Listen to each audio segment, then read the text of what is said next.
মায়া গানটো চবে ভাবে যে মায়া বুলি তোমাৰ গাৰ্লফ্ৰেণ্ড আছে নেকি মোৰ নাই কিন্তু মায়া গানটো লিখিছিলোঁ মই মোৰ বন্ধু এজনৰ মানে ব্ৰেকআপ হৈছিলে সেইদিনা ৰাতি খুব ক্ল'জ ফ্ৰেণ্ড বম্বেত থাকে এতিয়া সেইদিনা ৰাতি বহি পেলাই মই বোলো তোৰ কাৰণে মই গান এটা বনাম সেইকাৰণে মায়া গানটো অলপ ফিল'চফিকেল পোৱা নোপোৱাৰ মাজৰ এটা খুব বস্তু জনপ্ৰিয় গান। খুব জনপ্ৰিয় গান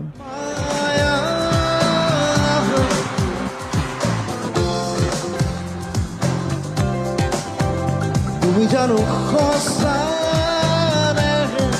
মনে মনে